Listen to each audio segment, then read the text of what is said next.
Kotaiah hi.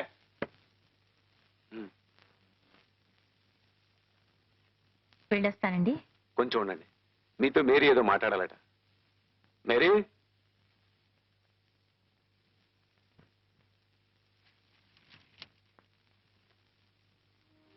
ఏమిటమ్మా ఇది? అమ్మా, కరుణకి 2-3 రోజుల్లో కాలేజీ తెరుస్తారు. అంచేత రేపే పట్నం బయలుదేరుతుంది. తీసుకోండి. మరోలా అనుకోకండి, ఇది జీతం కాదు, మేము మీకు చేస్తున్న చిన్న సత్కారం. దాని గురించి కాదండి. సంగీత విద్వాంసులు ఇళ్లలో పుట్టిన పిల్లలు కూడా కొందరు సరిగ్గా సరిగమా అనలేరు. కరుణ ఎంత అద్భుతంగా పాడుతుందంటే అది పూర్వజన్మ సుకృతం అయి ఉండాలి. కాళిదాసు నాలుక మీద కాళికాదేవి ఓంకారం రాసిందంటారు. ఈ కరుణ నాలుక మీద ఏ దేవత ఏ బీజాక్షరం రాసిందో తను స్వరం విప్పితే నా కళ్ళకి అపర సరస్వతీదేవిలా కనిపిస్తుంది. అలాంటి పిల్ల పాఠం సగంలో ఆగిపోతుందంటే నేను చాలా బాధపడుతున్నానండి. పాఠం మధ్యలో ఆపేస్తారనుకుంటే అసలు మొదలు పెట్టుండేదాన్నే కాదు. పాపం, పాఠం సగంలో ఆపేస్తున్నందుకు కరుణకు కూడా బాధగానే ఉందండి. ఇంతకు ముందెప్పుడు చదువు చదువు అనేది, అదే మహత్యం మీ దగ్గర శిష్యకం చేస్తున్న దగ్గర నుంచి సంగీతం సంగీతం అంటోంది.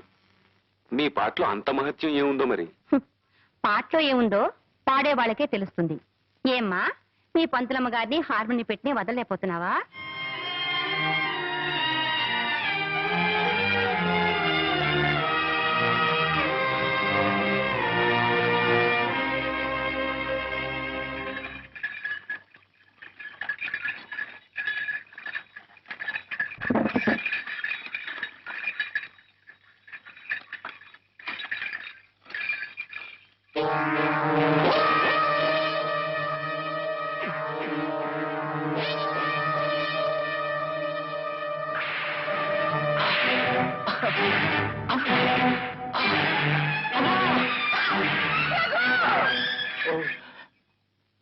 ఏమైందమ్మగారు?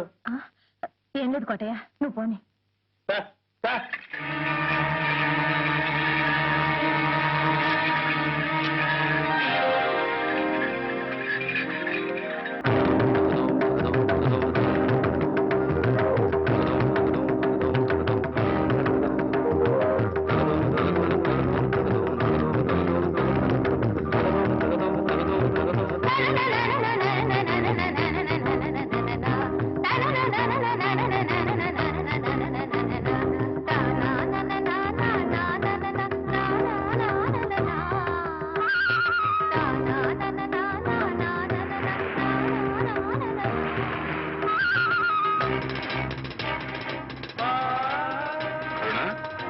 ఎందుకు పరిగెడుతున్నావు? ఏం లేదన్నయ్య, నేను చూసి. అలాగా, కూర్చో.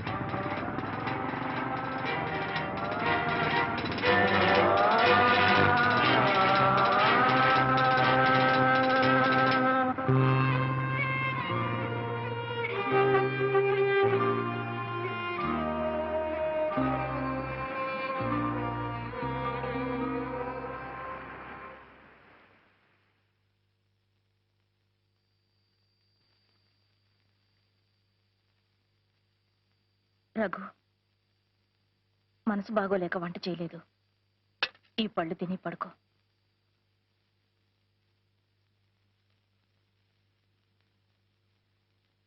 డేవిడ్ గారింట్లో ప్రైవేట్ కూడా ఆగిపోయింది. రేపొద్దు నా పిల్ల విశాఖపట్నం కాలేజీలో చేరాలట. అందుకని పాఠం మధ్యస్థంగా ఆపేశారు.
ఇక్కడికి ఎలా వచ్చావు?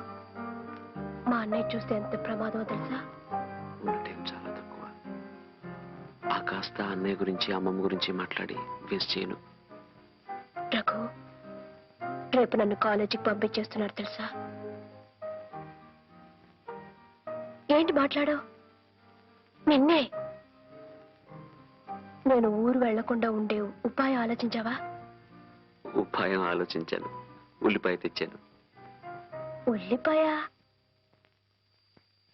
దీన్ని చంకలో పెట్టుకుంటే తక్కువ జ్వరం వస్తుంది. అప్పుడు నువ్వు కాలేజీకి వెళ్ళలేవు. నిజం? ఒట్టు. రఘు, నిన్ను చూడందే నేను ఉండలేను. ఇందులో ఏమి హాస్యాలు అడకు.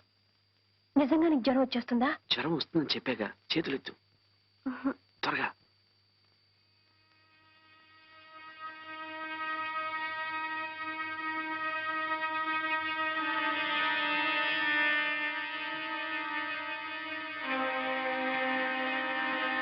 అవును, నీకెందుకు జ్వరం?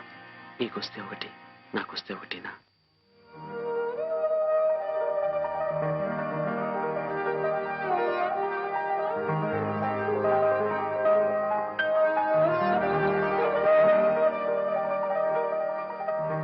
రఘు, వచ్చేసింది.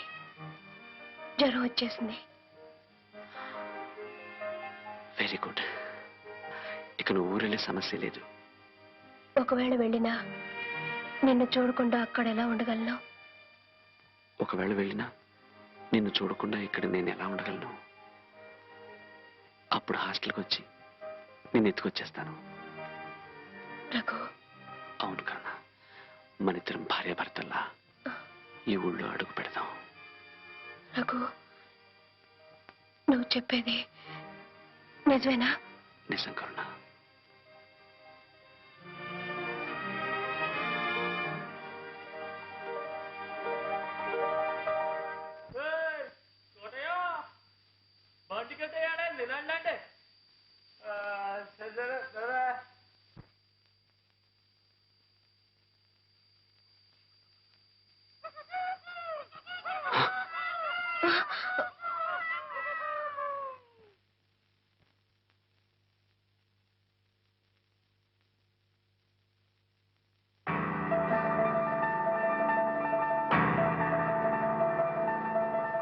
ఏమిటమ్మా, రేపు ప్రయాణం పెట్టుకుని నిద్రపోకుండా ఏం చేస్తున్నావు?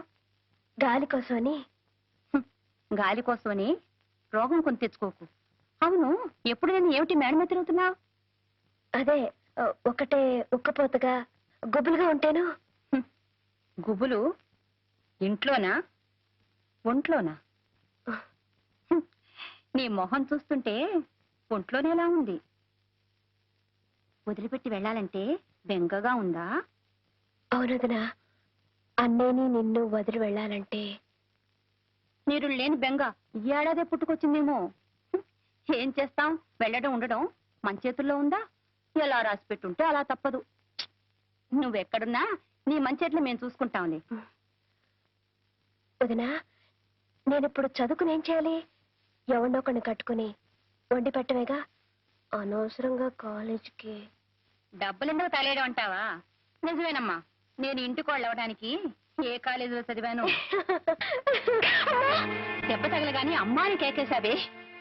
వాడితో తిరగడానికి ముందు ఎవరిని కేకేసి సలహా అడిగావే.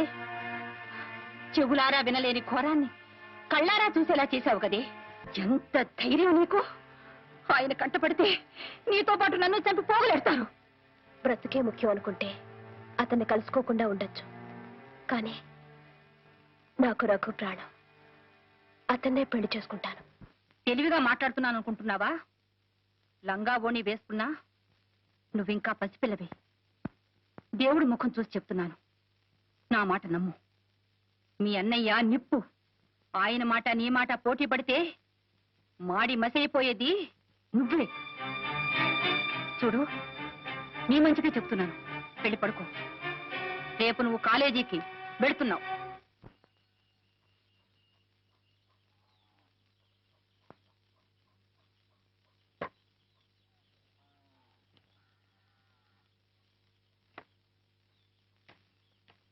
కోటయ్య, అమ్మా, అయ్యగారు ఎక్కడికి వెళ్ళారు?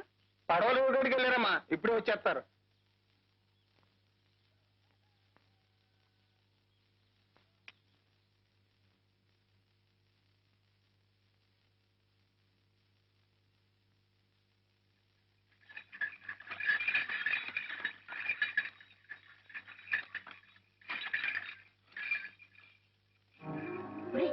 కరుణ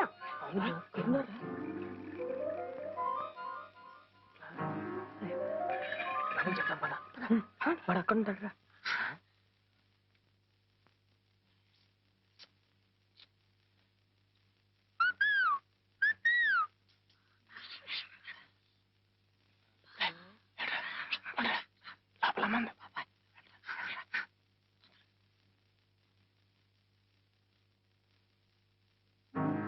ఏంట్రా బాబాయ్? రఘు కరుణ ఎత్తుల బండి మీద అర్చన ఇవ్వనుకుంటుందా? నిజంగానా? అవునరా, కాలంతో వచ్చి చూడు బయట. దాదా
రోజులుగా ఒంట్లో నలతగా ఉంది, కాలేజీకి వెళ్ళాలి.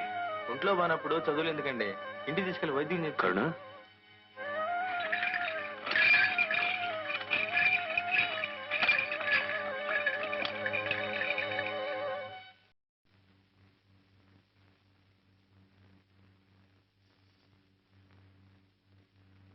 మరేం పర్వాలేదు, జ్వరం లేదు. అయితే రేపే కాలేజీకి పంపించేయమంటారా? లాభం లేదమ్మా, 4 రోజులు రెస్ట్ అవసరం. నీకేమన్నా మర్చిపోయిందా? డాక్టర్ గారేమో 4 రోజులు రెస్ట్ తీసుకోమంటున్నారు. ఇప్పుడు ఇది కాలేజీకి వెళ్ళకపోతే అక్కడేం కొంపలు మిలిగిపోలే. కాలేజీకి లీవ్ లెటర్ పంపిస్తాను. ఈ బెల్ట్ వేసుకోమ్మా, కొంచెం మంచినీళ్ళు ఇవ్వండి.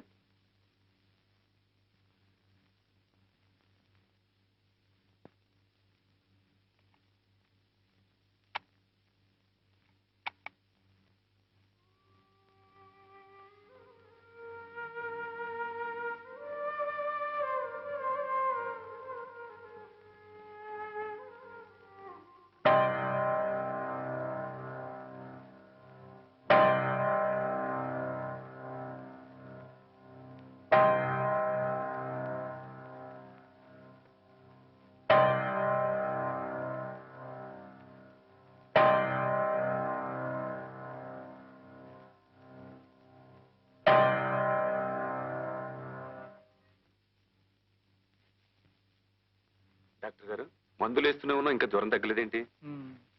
నాకు అదే అర్థం కావట్లేదండి.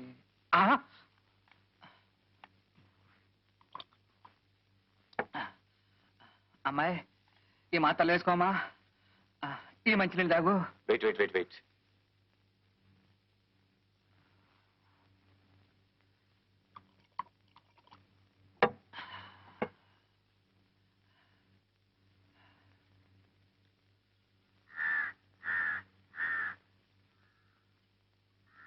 కాలేజీకి పోకుండా ఉండడానికి జ్వరం రావాలి ఉల్లిపాయ పెట్టావు. ఇప్పుడు ఆ జ్వరం కాస్త పోయింది, మరి ఇప్పుడు ఏం చేయదలుచుకున్నావు? ఒరే అబ్బాయిలు, నాకు అద్భుతమైన ఐడియా వచ్చింది.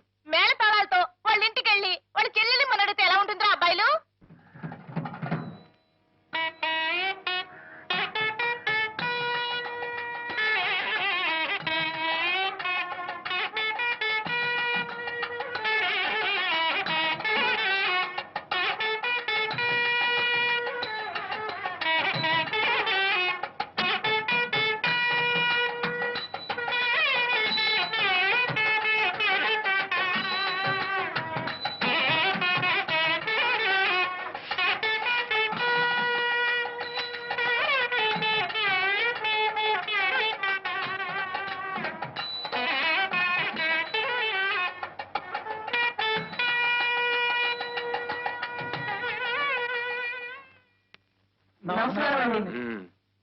అమ్మా నమస్కారం.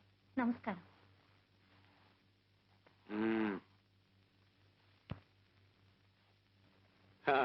ఏమిటో బాజా భజంత్రులు హడావుడి ఊరేగింప? ఊరేగింపు కాదండి, మీతో ఒక ముఖ్యమైన విషయం మాట్లాడడానికి వచ్చాం. అలా లోపలికి వెళ్ళి మాట్లాడుకుంటే నువ్వు చెప్పరా బాబాయ్? చెప్పరా అబ్బాయి? చెప్పేనా?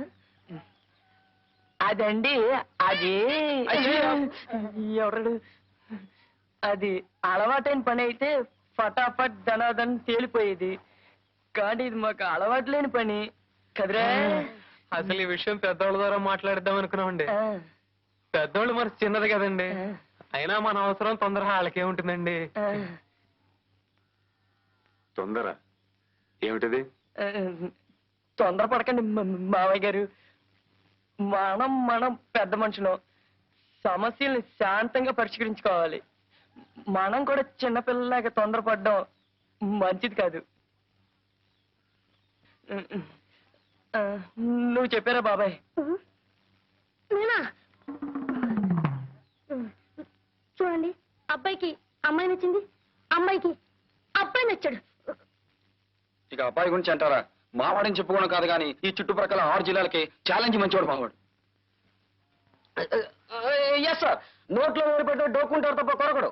ఉభయలు ఇష్టపడ్డారు కనుక పెద్దలుగా మనం తలాస్తూ ఉండడం మంచిది. ఇక కట్న కానుకల విషయం అంటారా, అది మీ ఇష్టం.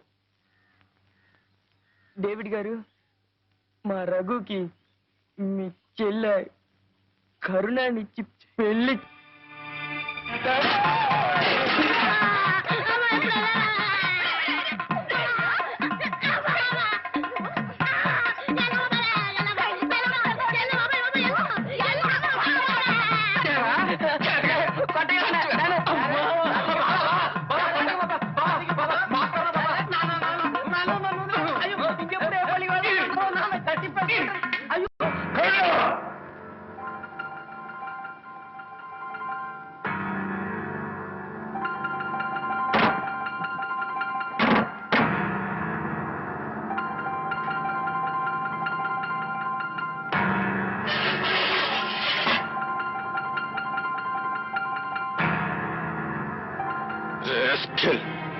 ఎంత ధైర్యమే నీకు?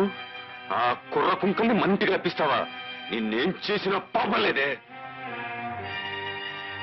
నన్ను చూస్తేనే సింహాన్ని చూసిన లేడి పిల్లల్లా పరిగెత్తే ఆ కుర్ర కుంకలు నా ఇంటికొచ్చి నా ఎదుట నిలబడి నా చెల్లెలు అడుగుతారా?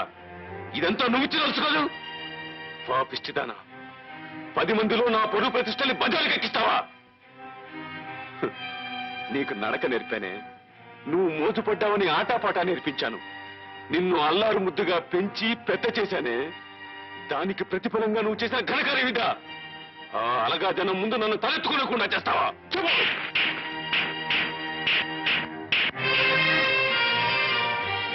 అసలు వాడికి నీకున్న సంబంధం ఏమిటి? ఆఫ్టర్ ఆల్ వాడి తాగతేమిటే, మన తాగతేమిటి? వాడెవడే, మనమెవరు? చెప్పవే. ఇక మీద వాడిని ఎప్పుడైనా కలుస్తావా? వాడితో మాట్లాడతావా? చెప్పవే, చెప్పవే, చెప్పవే, చెప్పు.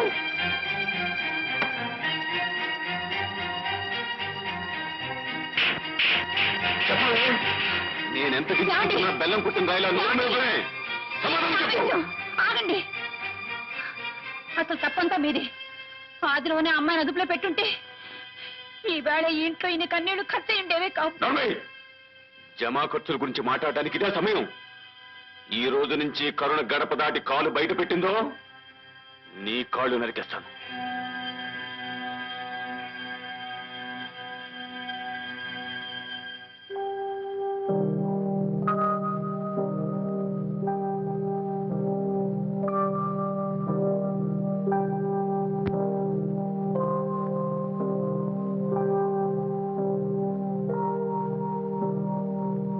మీ అన్నయ్య నిన్ను గొడ్డును బాదినట్టు బాదినా పులక్కండా పలక్కండా నల్లరాయిలా ఉండిపోయావు.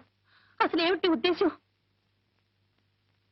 దెబ్బలు తగిలేటప్పుడు అమ్మని తలుచుకుంటే ఏడుపు వచ్చేది. కానీ నేను నా రఘుని తలుచుకున్నాను. ఎంతో సంతోషంగా అనిపించింది. ఆ దరిద్రుడిని మర్చిపోమని ఇన్ని దెబ్బలు కొట్టింది. నువ్వు ఇంకా ఇలాగే వాగుతుంటే మీ అన్నయ్య మిమ్మల్ని ఇద్దరిని చంపి సముద్రంలో పారేస్తారు. చంపని వదిన, కాల్చి మసి చేసి సముద్రంలో కలిపేయని. అప్పుడు ఆ హద్దు లేని సముద్రమే మాకిల్లు అవుతుంది. నీకేమైనా పిచ్చి పట్టిందా? అవునొదినా, పిచ్చిదాన్ని, ప్రేమ పిచ్చిదాన్ని. మీరు పెద్దవాళ్ల చేతుల్లో పావులు. నీ పెళ్లికి ముందు నీ మెళ్ళో ఎన్ని కాసులు బంగారం ఉందా అని మా నాన్న చూశాడు. మాకెంత ఐశ్వర్యం ఉందా అని మీ నాన్న చూశాడు. మీరు ఆస్తిపాస్తులు చూసుకుని పెళ్లి చేసుకున్నారు. మేము మనసులు తెలుసుకుని ప్రేమించుకున్నాం. ఊరుకున్నావే వదినా. నీ వాటా దెబ్బలు నువ్వు కొట్టు. కొట్టినా కోసేసినా సరే రఘు రఘు అంటూనే చేస్తాను.